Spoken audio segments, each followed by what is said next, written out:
Hey, this week on the Shooting Straight Wrestling Podcast, we honor the life and careers of Blackjack Mulligan and Balls Mahoney. This and more when we come back. But to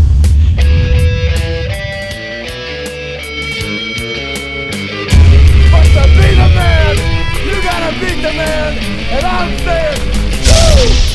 This a man! What the rock? Oh, Cookie at Austin 316 says I just whipped your ass.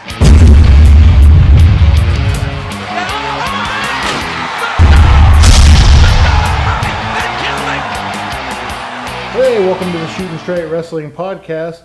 I am the king of soft style, Brian Brown. And the Red Scorpion, Mike Martinez. Hey, so we got quite a bit to jump into this week. We want to start off with kind of remembering Blackjack Mulligan and Balls Mahoney. Tragically, their lives ended this week. And I don't know, I know a little bit about Blackjack Mulligan, the road stories and that kind of stuff. And I think the most famous one was him and Andre the Giant got into a legit shoot fight.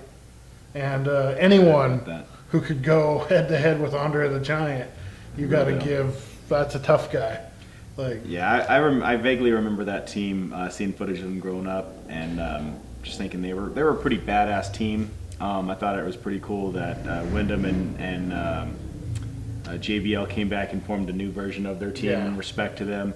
But they were legitimate badasses when that whole everybody was a cowboy or wanting to be a cowboy, but they fit the part the best, and they were a good team, and he was a good guy. It's a tragedy.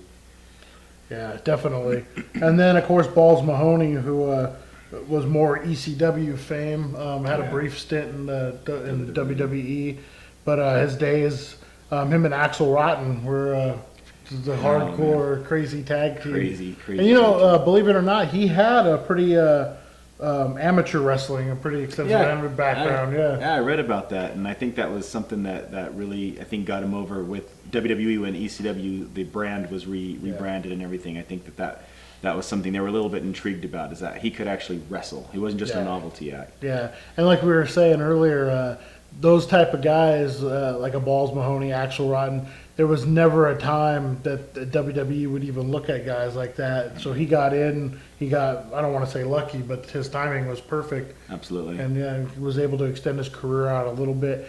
And there was a story about him that I heard, and it rings true pro wrestler, even in the amateur state of it. It was, I guess he had lost a match or something had happened in a match. This is amateur wrestling, and he had headbutted the referee.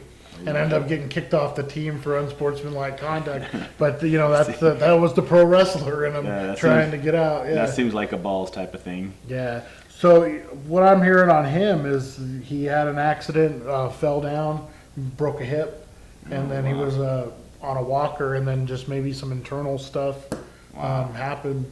And that's too bad. I was actually telling you that I always pictured him as being, because he was so young still, as being one of those guys that could come back as an agent and serve as some type of talent, scout or whatever at some point in his life, because he was still young enough. So that's definitely a huge loss for the wrestling world. Yeah, and his family. I guess he had like a 6 or 8 year old son. So that's named after Chris Candido. They were road buddies and grew up together, came up together. So definitely. You look at that ECW lineup and the amount of casualties they have, man. It's unreal, Yeah, it's something else. Yeah. Well, hopefully, the ones that are remaining will keep with us for a while. So on that sad note, the wrestling world went on. Yeah. As it does. We had Monday Night Raw. You want to get into that? Yeah, let's jump right into Raw. Okay, we'll be back with Raw.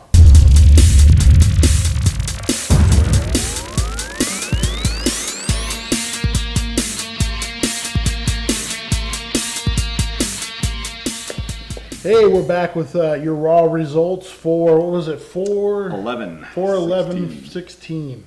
I thought it was a decent show, 2 back-to-back shows. What I'm really confused about is that Shane McMahon was back, and the reason that they gave was that by popular demand, Shane McMahon's back. So his loss to the Undertaker makes no sense whatsoever storyline wise. Yeah, they just like I said, they just completely stuck the middle finger to the fans with that one because Yeah. it was a huge buildup for no reason. Granted that I've enjoyed the past two Raws, I've enjoyed his presence. I don't really know that he has anything to really do with creative or anything Yeah. that's actually putting these Raws on, but it's been interesting. Yeah, and I think they missed a giant opportunity because so after WrestleMania, we have him for at least 2 weeks. I'm thinking maybe 3 or 4 weeks. Mm-hmm. So if he would have went over, won that match, took control over Raw, even if you only had him for 3 weeks, you could have had him take control of Raw for those 3 weeks, Mm-hmm. maybe miss the 4th week, lead into a match at Payback, maybe him versus Vince or representative, Mm-hmm. and then even if Vince wins it back, you're getting that payoff from WrestleMania. Exactly. So you still Yeah. have something to draw out. Still something. There's characters still involved. The Authority versus the Yeah. Anti-Authority and all that kind of stuff. And I think Makes they could have sense. done it, like, especially with the storylines they got going now, not to jump ahead, but with this tag tournament, we'll get into that, but they could have said that he wants to revamp the tag division, so it's a Shane McMahon tag team tournament for the #1 contender instead of the New Day, which doesn't make any sense to me, sponsored by Bootios. But I mean, that way the storyline keeps going. You see the changes that Shane McMahon's making, Yeah. and then even if it's not long term, You get some money made out of it and Yeah. a lot more interest in it. It just seems really confusing right now the way that they're doing it. So yeah. kind of odd. He has been making some great matches. Again, it's all kayfabe. I'm sure the storyline writers and everybody's still exactly the same. It's just that we're getting some good stuff for a change. Opens up with Cesaro beating Kevin Owens with a neutralizer. Yeah, so what do you think of this new Cesaro entrance? Like the first week I got it because you weren't expecting him to come back, and so he rips off the suit. Second week I'm like, well, is this really necessary? I'm like I said, I'm thinking maybe his new gimmick is a Chippendale dancer. I mean, does he have the? No, he didn't have the bow tie, but hey, maybe next week. But awesome match. Yeah. Aside from that, the match is great, and he finally beats Kevin Owens. This is the first time he beat Kevin Owens. So do you see them? Okay, so that lines him up for the #1 contenders for the Intercontinental title. Do you see them? I don't see them sticking with Miz long term on that title. No. So you see Cesaro having a decent run with it and maybe revamping that. I would hope so. I mean, it makes a lot of sense. I think that he kind of missed an opportunity when he was the U.S. champ. Yeah. I really think that this is definitely the title that he should have, and that he's the right person to do something good with it. And I think Miz was just kind of a transitional guy to keep. Yeah, and then Maurice is she's going to be on the next season of Total Divas, so that's why they brought her back. Yeah. And then not to jump again, I don't think it's in our news and rumors, but the WWE has I guess copyrighted the name Total Bellas, so you might be seeing a spin-off just them on their own show now that their kind of careers are kind of coming to an end. If they can make money off of it, they will. Yeah. I won't be watching. Speaking of that tag tournament, though, it started with the Dudleys and the Lucha Dragons. Dudleys go over. Pretty good match. Yeah, really good. And then you got Enzo and Kaz. Oh, at the end of the match. At the end of the match, yeah, I love their back and forth. I think it's great. I think putting them with the Dudleys is the best thing they could have done. I think to get them over, especially for their first program. I think that's good. What do you see? We were kind of talking about it. I see Enzo and Kaz going over their first match, and then that books them with the Dudleys. Do you see them maybe doing like a double DQ or something, then leading off into their own program, or do you see who do you see going over in that? That does jump ahead on the SmackDown because they do. Go I didn't over. see SmackDown. They do go over the Ascension in the tournament, Enzo and Big Cass. But I mean, I see them clashing, but like we were talking, it wouldn't make sense for them to clash, in the second round or whatever, rather than the finals, unless they do something like a double count out or double disqualification to kind of keep their story going. Yeah. Which makes sense because both those teams are fresh. With going at one Yeah, another. and I don't see like the Dudleys winning by like cheating or something helping either team. So I see both of them getting eliminated, some kind of fighting out in the crowd, double DQ or something. Yeah. So they can keep their thing going, and then the other teams that are going to be in it will kind of go on. Yeah. But that makes sense. The Enzo and Cass remind me a lot of, and just in the way they're talking ability, not necessarily the wrestling ability, but how the Dudleys kind of ran their mouths back in the day on teams, and now it's their turn to get it to them. Yeah. So it's really kind of interesting. I like the play up, and they're fitting really good in WWE. Oh yeah, almost like a non-transition, like they've Yeah. just always been there. I think it's Yeah. and we're seeing that with the influx of all the NXT guys that are coming up and girls. Some of them are really making it, and some of them are just going to have a hard time. Like your Tyler Breeze, I think your vaudevillains are going to have a hard time. Yeah, I don't even see them even being Raw. I see them strictly SmackDown, maybe even main event going up against the Ascension. I felt kind of bad because they're what they were doing in NXT worked, and there are certain things that work in NXT, like Adam Rose's gimmick worked in NXT, and that's where they I think excel. it's the smaller crowd that Yeah. really goes. I mean, that's what I worry about with Bailey too. What they're gonna do, they would have to put like 20 of those guys out there and do some kind of big thing. But let it play out for a long time, because we got a lot of good women right now in Yeah. that division. So hopefully that's one that they stick to. But yeah, I'm a little worried on some ends. On some ends, I'm just like, these guys are perfect. Yeah. Enzo and Cass are definitely one. Reigns comes out, cuts a promo on whatever. League of Nations come out, interfere, Yeah. run their mouth on him. And then the Wyatts emerge to basically back up Roman Reigns, which sets up Shane McMahon making the Roman Reigns Bray Wyatt versus League of Nations tag match later in the night. Yeah, which odd. it is fresh, something new. So It was definitely something kind of exciting. Yeah. I definitely was really looking forward to it. Once we get to news and rumors, that's going to put an end to everything we were kind of getting excited about. But then they had a women's title match. Natalia goes over on Charlotte by DQ, so that'll keep that going. And I gotta say, Natalia was looking good. Oh, she's always looking good. She. I mean, I'd have to say she's my favorite diva. Really? Just based off. you're a Natalia girl, huh? Yeah, I think so. Pink and Black Attack's back. Yeah. But as far as performance goes, I thought it was a great match. They didn't give them much time compared to what they previously had, but these two gel so well together. They do. I wouldn't mind seeing them at Payback, give them a little more time, maybe do what they did at NXT, have Hart Brett in one corner and Ric Flair in the other, kind of balance it out. I liked that. That was really cool. Yeah, especially with Ric Flair now interfering in all the matches and stuff. You have Bret Hart out there to equalize it, That'd be really cool. I know that Brett's hurt, or not hurt, but recovering from his Oh, that's right, his, cancer, cancer that he had. Yeah. But that's a good idea. They could definitely do something later on down the line, or maybe even bring out the Anvil if he's sober enough. Yeah. But yeah, great match, great work, both girls. The tag tournament continued with the Usos going over on the Social Outcasts. At the end of this match, we saw the Bullet Club emerge. Yeah, they made their debut. Not super fancy, but I think for those two guys, I mean, it worked. They got over, showed their strength. I think they're going to do good. I think they're going to do real good.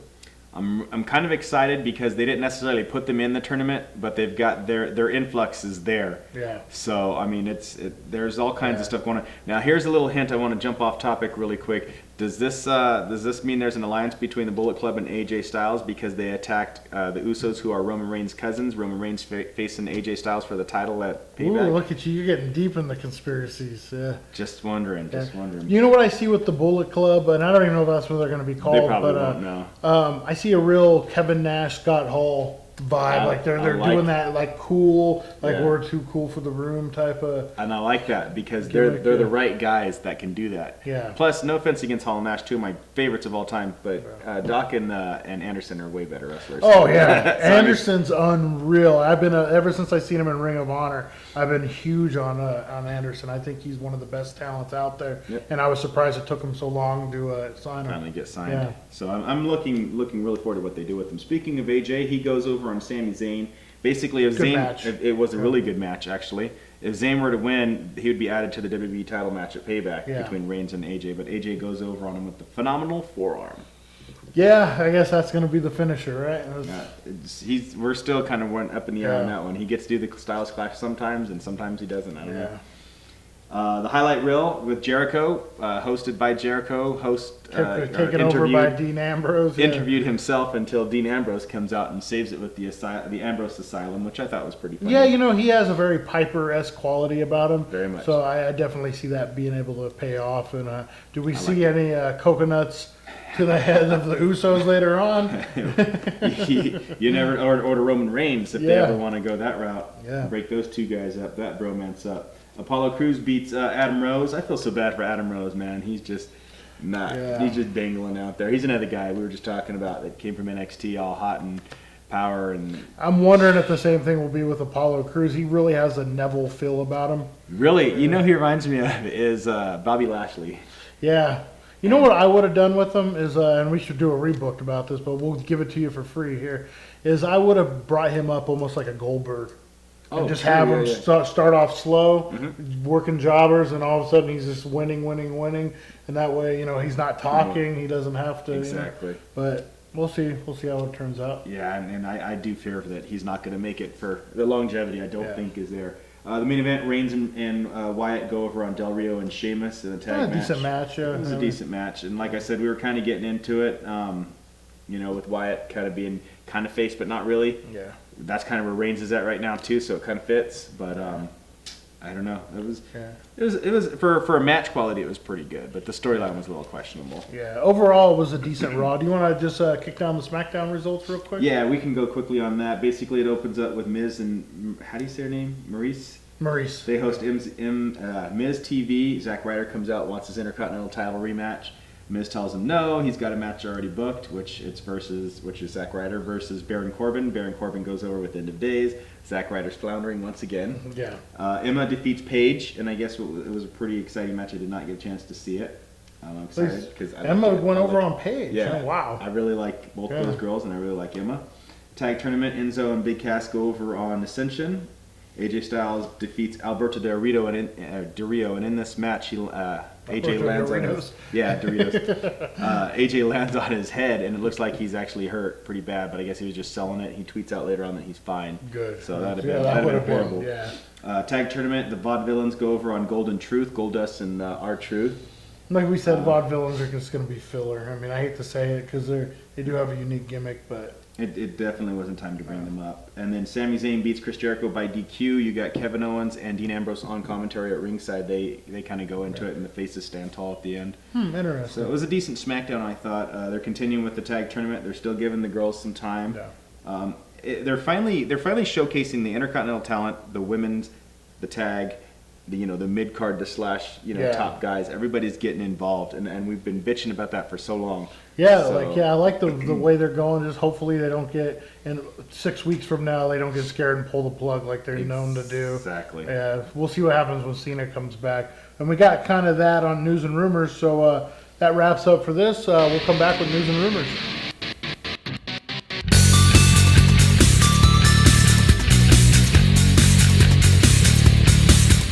Hey, we're back with news and rumors. We got a little bit to jump into.